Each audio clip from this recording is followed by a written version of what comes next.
Halo, kali ini kita akan belajar statistika. Tujuan pembelajaran kita, yang pertama, kalian dapat menjelaskan contoh penyajian data dengan tepat dan percaya diri.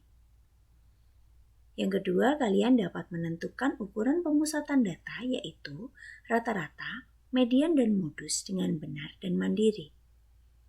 Dan yang ketiga, kalian dapat menentukan ukuran penyebaran data, yaitu jangkauan, kuartil, dan jangkauan interkuartil dengan tepat dan teliti. Yang pertama, kita akan belajar mengenai pengertian. Statistika adalah ilmu yang berhubungan dengan pengumpulan data, perhitungan atau pengolahan data, serta penarikan kesimpulan berdasarkan data yang diperoleh. Data adalah keterangan yang diperlukan atau gambaran mengenai suatu keadaan. Populasi adalah semua objek yang menjadi sasaran pengamatan atau penelitian. Sampel adalah bagian dari populasi yang benar-benar diteliti. Contoh, tentukan populasi dan sampel dari uraian berikut. Seorang peneliti ingin mengetahui tingkat kecerdasan siswa-siswa SMP di Provinsi Jawa Tengah. Untuk itu, ia mengambil beberapa siswa SMP di Provinsi Jawa Tengah untuk dites. Di sini populasinya adalah seluruh siswa SMP yang ada di Provinsi Jawa Tengah. Dan sampelnya adalah beberapa siswa SMP di Provinsi Jawa Tengah yang mengikuti tes. Pengumpulan data. Data dibagi menjadi dua, yaitu yang pertama, data kuantitatif. Data kuantitatif adalah data yang berbentuk angka atau bilangan. Data kuantitatif dibagi menjadi dua, yaitu data cacahan atau diskrit, merupakan data yang diperoleh dengan cara menghitung. Data ukuran atau kontinu merupakan data yang diperoleh dengan cara mengukur. Dan yang kedua, data kualitatif. Data kualitatif adalah data yang tidak berbentuk angka. Cara pengumpulan data. Data dapat dikumpulkan melalui wawancara. Wawancara merupakan teknik pengumpulan data dengan mengajukan pertanyaan secara lisan, biasanya untuk mengetahui hal-hal yang mendalam dari responden. Yang kedua, lembar pertanyaan. Pengumpulan data dengan memberi beberapa pertanyaan tertulis kepada responden untuk dijawab. Observasi. Observasi merupakan teknik pengumpulan data dengan cara mengamati. Sebelumnya, kita akan mengingat kembali statistika pada kelas 7. Di kelas 7, kita mempelajari statistika mengenai penyajian data. Penyajian data dapat berupa tabel, diagram batang, diagram garis, diagram lingkaran, dan diagram lambang atau piktogram. Contoh penyajian data menggunakan tabel. Diberikan data berat badan anak sebagai berikut.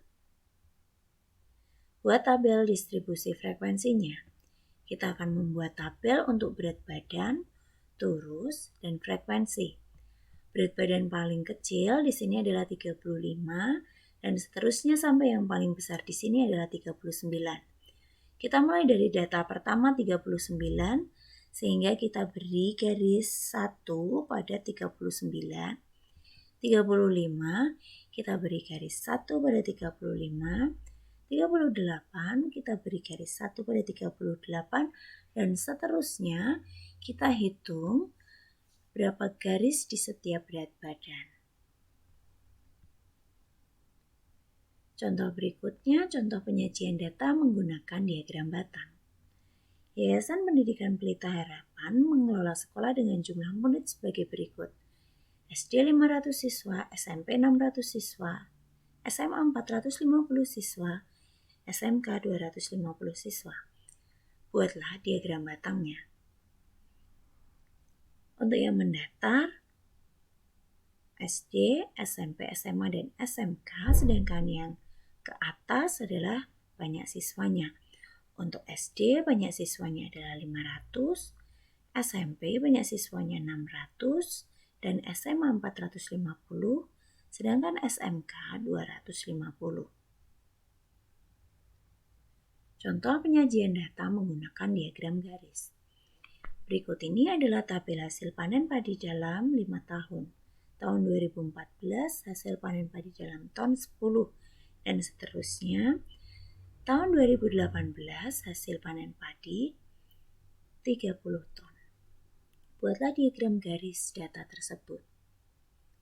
Untuk yang mendatar, kita isikan tahun, sedangkan untuk yang tegak, kita isikan hasil panen padi. Pada tahun 2014, panen padi adalah 10, dan pada tahun 2015, panen padi adalah 15. Kita hubungkan dengan garis. Kemudian tahun 2016 panen padi 25, kita hubungkan dengan garis. 2017 20 dan 2018 30. Kita hubungkan dengan garis. Contoh penyajian data menggunakan diagram lingkaran. Diketahui data meta pencaharian penduduk di Desa Sukama pada tahun 2022. Untuk mata pencaharian petani, frekuensinya adalah 140 dan seterusnya, jumlah seluruhnya adalah 480. Kita akan menyajikan data tersebut sebagai juring lingkaran dengan cara menentukan sudut pusat atau persentasenya, yaitu untuk sudut pada petani, banyak petani adalah 140, sedangkan jumlah keseluruhan adalah 480. Kita kalikan dengan satu putaran penuh 360 derajat sehingga sudutnya 105 derajat. Untuk sudut peternak, banyak peternak adalah 100. Jumlah secara keseluruhan adalah 480. Kita kalikan dengan satu putaran penuh 360 derajat sehingga sudut untuk peternak adalah 75 derajat dan seterusnya. Untuk persentase petani, banyak petani 140 per jumlah secara keseluruhan 480. Kita kalikan dengan 100%, 29,2%. Untuk persen peternak, banyak peternak adalah 100 per jumlah keseluruhan 480. Kita kalikan dengan 100%, yaitu 20,8% dan seterusnya. Berdasarkan ukuran sudut pusat juring dan persentasenya dapat dibuat diagram lingkaran sebagai berikut. Untuk petani 29%, untuk peternak 21%, untuk guru 25%, untuk wira swasta 17%, dan untuk PNS 8%. Contoh penyajian data menggunakan diagram gambar. Berikut merupakan tabel data kegemaran siswa kelas 8. Kegiatan menyanyi banyak siswa yang mengikuti 50. Kegiatan menggambar banyak siswa yang menyukai adalah 40 dan seterusnya.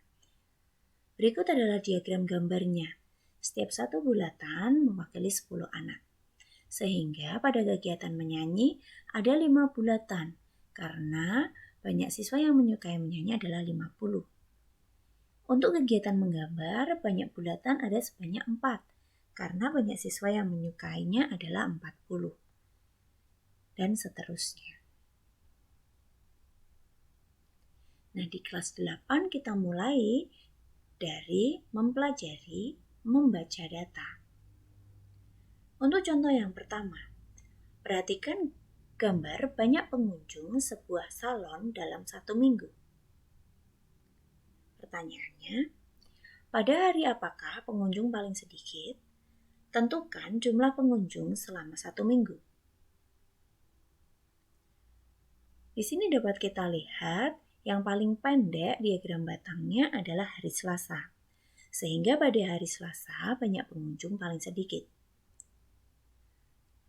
Jumlah pengunjung selama 1 minggu, berarti kita harus jumlahkan hari Senin 40 ditambah hari Selasa 25 ditambah hari Rabu 35, ditambah hari Kamis 40, ditambah hari Jumat 30, ditambah hari Sabtu 50, ditambah hari Minggu 55, sehingga jumlahnya 275. Untuk contoh yang kedua, diagram lingkaran berikut menunjukkan data 400 anak yang gemar berolahraga. Berapa banyak anak yang gemar senam, berapa banyak anak yang gemar sepak bola? Untuk menjawabnya, banyak anak yang gemar senam. Di sini dalam persen, berarti untuk mencari banyak anak yang gemar senam, 17 per 100 kita kalikan dengan banyak anak seluruhnya, yaitu 400. Jadi jawabannya 68.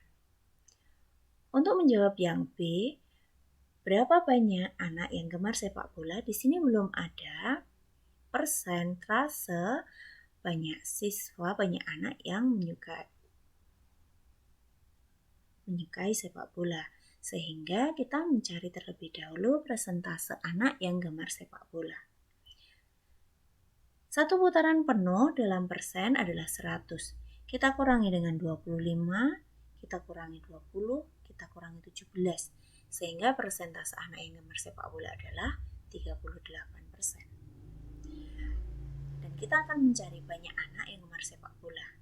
38 per 100 kita kalikan jumlah anak keseluruhan 400, sehingga banyak anak yang gemar sepak bola adalah 152.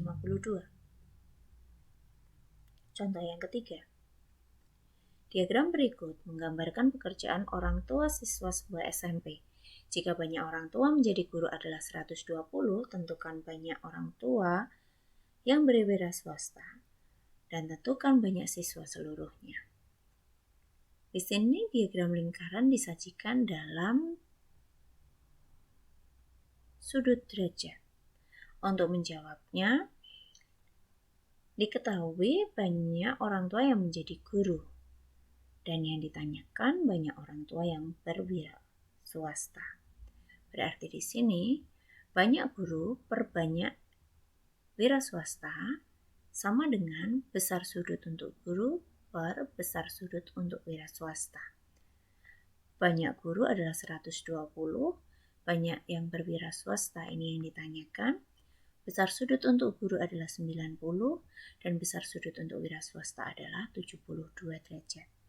Karena pecahan sama dengan pecahan, maka kita kalikan silang. X kita kalikan dengan 90 sama dengan 72 derajat kita kalikan dengan 120. Sehingga untuk mencari X atau banyak orang tua yang berwira swasta, 72 derajat dikalikan 120 kita bagi dengan 90 derajat sehingga X-nya adalah 96. Untuk yang B, menentukan banyak siswa secara keseluruhan. Secara keseluruhan, besar derajatnya satu putaran adalah 360 derajat dan yang diketahui besar sudut untuk guru adalah 90 derajat. Kita kalikan dengan banyak orang tua yang menjadi guru yaitu 120 sehingga banyak siswa seluruhnya adalah 480. Berikutnya kita akan pelajari ukuran pemusatan data. Yang pertama yaitu rata-rata atau disebut juga dengan rata-rata atau mean. Simbolnya adalah X bar, X yang diberi garis di atas. Rata-rata dicari dengan jumlah data dibagi banyak data. Sebagai contoh, nilai 8 kali ulangan matematika Dina adalah sebagai berikut. Tentukan rata-rata dari data tersebut. Untuk menjawabnya, rata-rata jumlah data dibagi banyak data. Berarti kita menjumlahkan nilai dari ulangan Dina, kemudian kita bagi dengan banyaknya ulangan. Berarti 8 ditambah 8 ditambah 6 ditambah 7 ditambah 6 ditambah 7 ditambah 9 ditambah 9, kita bagi dengan 8. 60 kita bagi 8, 7,5. Contoh yang kedua. Hasil pengukuran berat badan siswa SMP disajikan dalam tabel distribusi frekuensi berikut. Jadi untuk berat badan 42, banyak siswanya adalah 2. Berat badan 43, banyak siswanya adalah 3, dan seterusnya. Tentukan rata-rata data tersebut. Untuk menjawabnya, kita kalikan terlebih dahulu. Untuk berat badan 42, banyak siswanya adalah 2. Sehingga jika kita kalikan, 84. Untuk berat badan 43, banyak siswanya adalah 3. Jadi kita kalikan 43 kali 3, 129. Dan seterusnya. Kita jumlahkan frekuensinya, 2 ditambah 3 ditambah 1 ditambah 4. Jadi jumlah frekuensinya atau N-nya adalah 10. Kita jumlahkan hasil perkaliannya, 84 ditambah 129 ditambah 44 ditambah 80. 437. Rata-rata diperoleh dari jumlah data dibagi banyak data. Berarti hasil perkalian tadi yang sudah dijumlah 437 kita bagi dengan banyak siswanya, N-nya, banyak frekuensinya, yaitu 10. Sehingga rata-ratanya adalah 43,7. Contoh yang ketiga. Rata-rata nilai ulangan matematika 10 orang siswa adalah 7. Jika nilai Rino dimasukkan, nilai rata-rata tersebut berubah menjadi 6,8. Tentukan nilai ulangan matematika Rino. Untuk menjawabnya, kita menggunakan rumus rata-rata gabungan. Di kalimat yang pertama, rata-rata nilai ulangan matematika 10 orang siswa adalah 7. Sehingga di sini rata-rata kelompok pertama adalah 7 dan banyak anggota kelompok pertama adalah 10.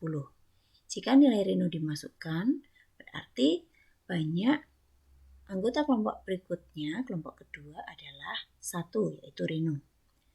Nilai rata-rata tersebut berubah menjadi 6,8, sehingga diketahui 6,8 itu merupakan rata-rata gabungan.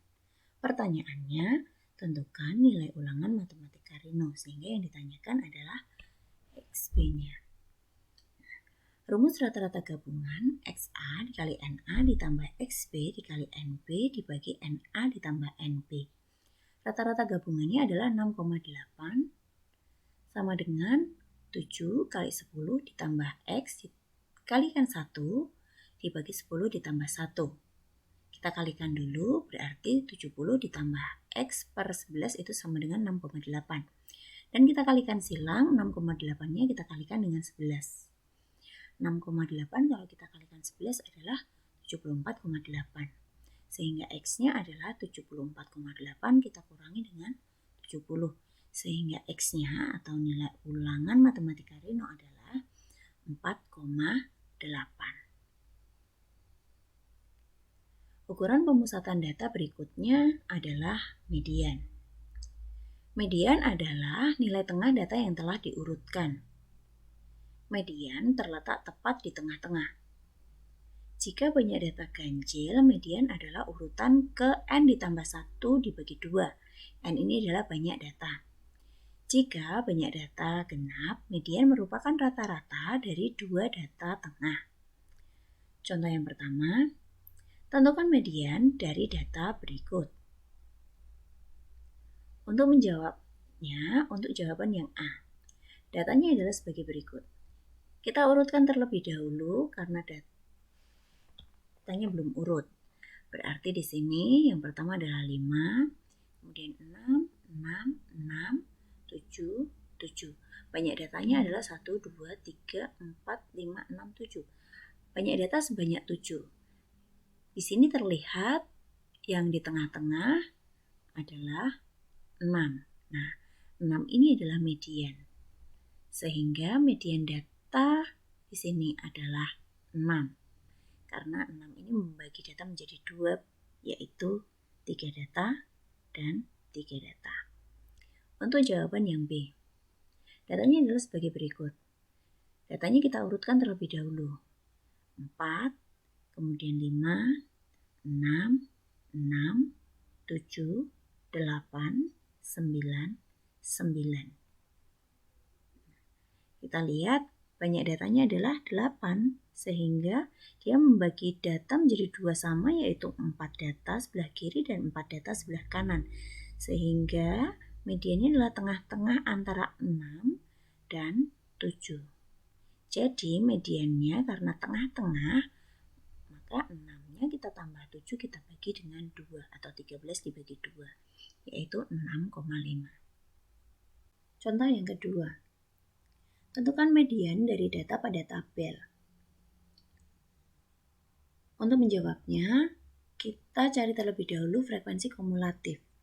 Frekuensi kumulatif di sini yang dapat nilai 4 adalah sebanyak 3, sehingga frekuensi kumulatifnya adalah 3. Yang dapat nilai 5 adalah sebanyak 5, sehingga frekuensi kumulatifnya adalah 8. Dari 3 ditambah dengan 5. Yang dapat nilai 6 sebanyak 7, sehingga frekuensi kumulatifnya adalah 15. Dari 8 ditambah 7. Yang dapat nilai 7 sebanyak 8, sehingga frekuensi kumulatifnya adalah 23. Dari 15 kita tambah 8 dan seterusnya. Banyak data di sini adalah 27 diperoleh dari 3 ditambah 5 ditambah 7 ditambah 8 ditambah 3 ditambah 1. Untuk menentukan median, kita tentukan terlebih dahulu median urutan ke n ditambah 1 dibagi 2. Sehingga di sini 27 ditambah 1 dibagi 2. 28 kita bagi 2 yaitu 14. Median urutan ke-14.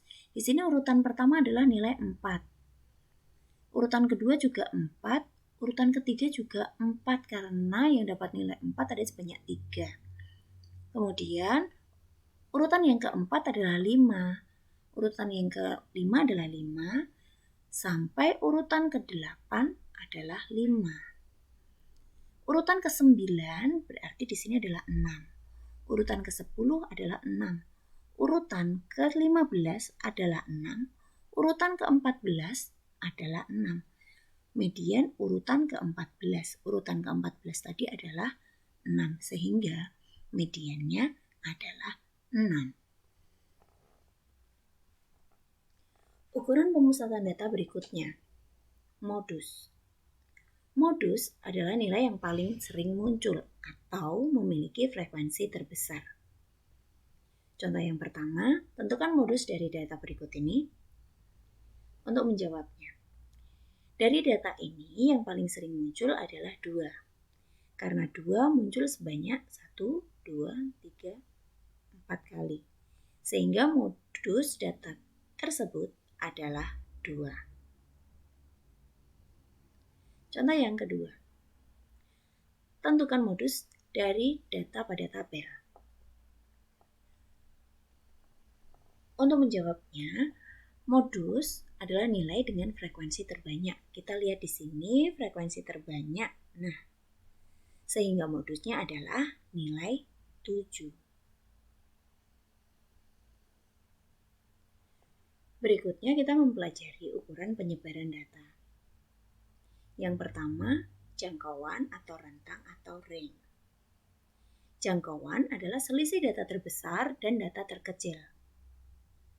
Jangkauan berarti rumusnya adalah data terbesar kita kurangi data terkecil. Ukuran penyebaran data berikutnya adalah kuartil. Kita simpulkan dengan huruf Q. Kuartil adalah nilai yang membagi data yang berurutan menjadi 4 bagian yang sama banyak. Kuartil bawah kita sebut dengan Q1, merupakan data ke n ditambah 1 dibagi 4. Kuartil tengah kita sebut Q2, merupakan data ke n ditambah 1 dibagi 2, jadi kuartil tengah ini sama dengan median.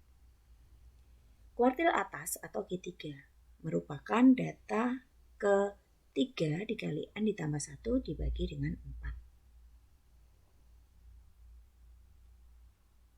Ukuran penyebaran data berikutnya adalah jangkauan interkuartil. Jangkauan interkuartil adalah selisih kuartil atas dan kuartil bawah. Disimpulkan dengan QR. Sehingga QR adalah Q3 dikurangi Q1. Contoh yang pertama. Diketahui data seperti ini. Tentukan jangkauan, kuartil bawah, kuartil tengah, kuartil atas, dan jangkauan interkuartil. Untuk menjawabnya, dari data ini karena berurut, kita urutkan terlebih dahulu dari yang terkecil 10, 15, 20, 20, 20, 25, 25, 30, 35, 35, dan 40. Kita lihat di sini banyak datanya adalah sebanyak 11. Sehingga kita akan membagi data menjadi 4 bagian. Kita bagi terlebih dahulu menjadi 2 bagian, berarti ini adalah mediannya. Karena datanya 11, berarti data yang di tengah-tengah ini membagi data menjadi 5 sebelah kiri dan 5 sebelah kanan. Dari 5 sebelah kiri, tengah-tengahnya adalah Q1. Dari 5 sebelah kanan, tengah-tengahnya adalah Q3. Dari sini, kita bisa menjawab jangkauan. Data terbesarnya adalah 40, kita kurangi data terkecilnya adalah 10, sehingga jangkauannya adalah 30. Kuartil bawahnya adalah 20, kuartil tengahnya adalah 25, dan kuartil atasnya adalah 35. Sehingga jangkauan interkuartil atau QR-nya adalah 35, kita kurangi 20, 15. Contoh yang kedua. Dari data pada tabel berikut, tentukan jangkauan kuartil bawah, kuartil tengah, kuartil atas, dan jangkauan interkuartil. Untuk menjawabnya, kita bisa lihat pada tabel. Nilai tertinggi adalah 9 dan nilai terendah adalah 4.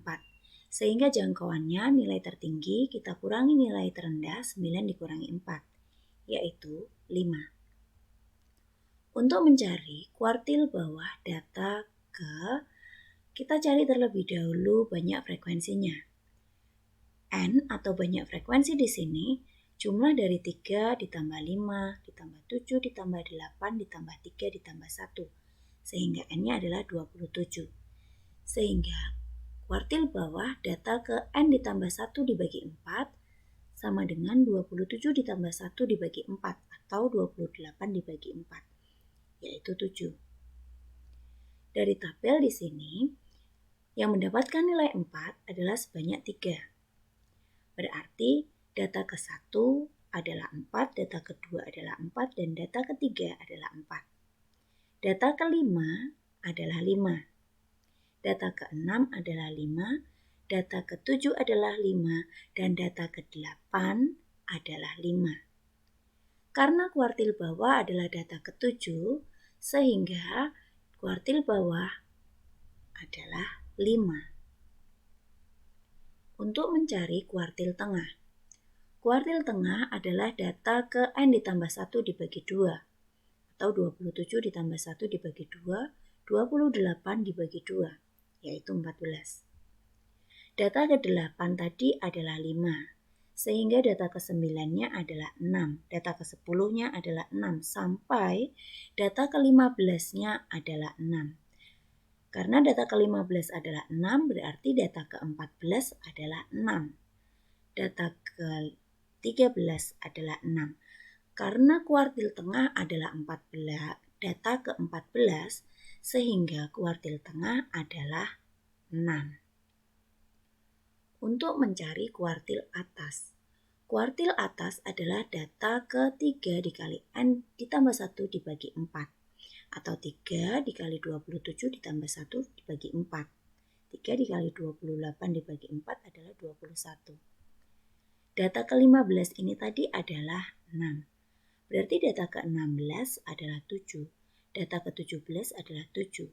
Data ke-23 adalah 7. Data ke-22 adalah 7. Data ke-21 adalah 7. Kuartil atas adalah data ke-21, dan data ke-21-nya adalah 7 sehingga kuartil atasnya adalah 7. Dari sini, jangkauan interkuartilnya atau QR adalah kuartil atas dikurangi kuartil bawah atau 7 dikurangi 5 yaitu 2. Jadi mudah bukan untuk mempelajari statistika hari ini? Terima kasih untuk perhatian kalian. Selamat belajar dan tetap semangat ya.